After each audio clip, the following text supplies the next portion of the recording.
Welcome back to Braille's channel. Nagbabalik po tayong muli para sa isa na namang makabuluhang impormasyon na para po sa inyo.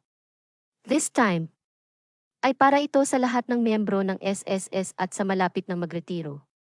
Alam mo ba na pwede na nating pataasin o planuhin ang ating magiging monthly pension in the future? At pwede na rin nating malaman kung magkano ang magiging pension natin once tayo ay magretiro. Ang lahat ng yan ay ating ibabahagi sa inyo, but before po tayo mag-start sa ating topic. Kung bago ka pa lang sa aking channel, please do kindly subscribe, like, and share na din sa ating mga Brillis channel. kaibigan, kaanak o kapwa po Subscribe natin, Brillis SSS channel. members at please do kindly share na din po Brillis sa ating channel. mga social media accounts para Subscribe mas marami Brillis pa ang channel. makaalam. With no further ado, let's Subscribe begin na po Brillis sa channel. ating topic, the latest news. To all SSS members, easy way to compute your monthly pension. 30,000 pesos monthly pension pwede nang ma-achieve. Paano? Planuhin ang iyong retirement pension. Ang buong detalye alamin, ikaw po ba ay matagal ng member ng SSS? O kahit bago pa lang? Nais mo ba na makapagplano ngayon pa lang para sa iyong retirement pension? Para hindi ka mahirapan at mas malaki ang iyong matatanggap hindi lamang para sa iyo, kundi pati sa mga loved ones mo. Alam mo ba na pwede na po nating malaman at planuhin kung magkano ang magiging pension natin in the future? Kung naguhulog ka lamang ng 1 to 3,000 per month at nais mo naman na makapag-pension ng at least 30,000 pesos, pwede ba yun ma-achieve?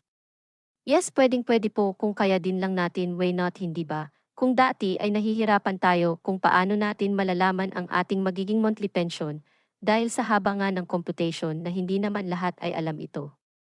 Kaya't ngayon ay mas pinadali na ni SSS ang inyong nais para malaman agad kung magkano nga ba ang ating magiging pension.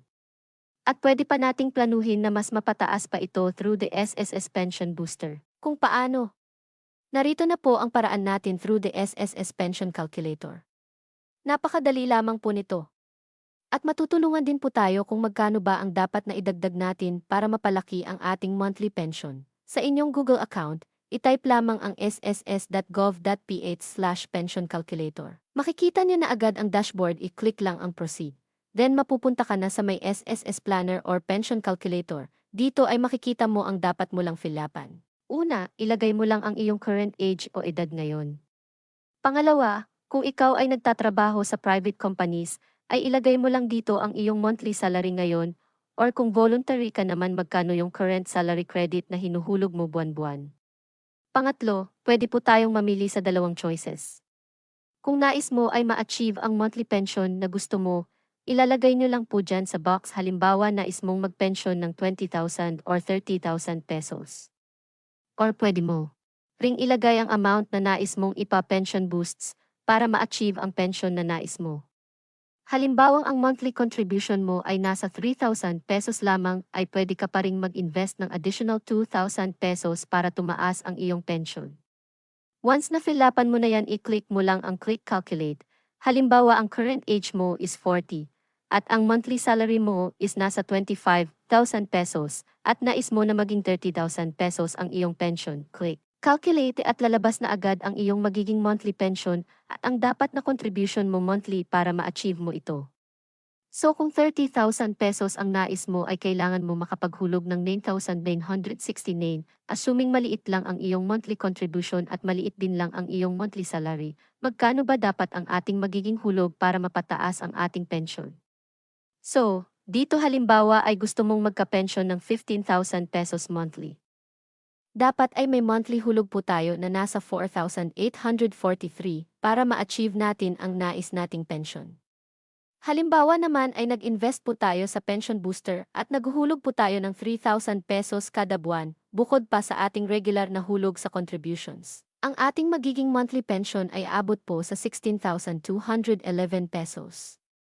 Kung makikita niyo po dito, dahil nag-apply po tayo ng pension booster at mag-iba po ang ating magiging pension. Ang dating regular pension lamang na 7,300 pesos ay madadagdagan pa ito ng 8,911 pesos dahil nga nagpa-boost tayo, kaya't abot ito sa 16,000 plus na monthly pension. Ang laki, hindi po ba? Mas maganda talaga na magkaroon tayo ng pension booster, kahit hindi ito buwan-buwan mong hinihulugan, ay makakatulong din po ito, dahil ito ay kumikita rin ng dividendo kaya't mas malaki pa ang ating aasahan na pension. Pwede niyo po itong i-try at ngayon pa lang ay pwede na nating planuhin kung magkano nga ba ang nais natin na maging retirement pension in the future. Nasa sa atin pa rin kung kaya pa ba nating mag-invest para sa ating mga sarili at sa pamilya natin. Instead mag-invest tayo sa mga material na bagay ay way not to invest it for your future. Sa mga may katanungan sa SSS ay pwede po tayong tumawag sa kanilang hotline number 1455 para sa inyong mga problema. That's it. Manatili lamang po tayong nakatutok sa aking channel para sa mga latest updates at information na para po sa inyong lahat. Marami pong salamat and God bless everyone. Subscribe Brillis channel. Subscribe Brillis channel. Subscribe Brillis channel. Subscribe.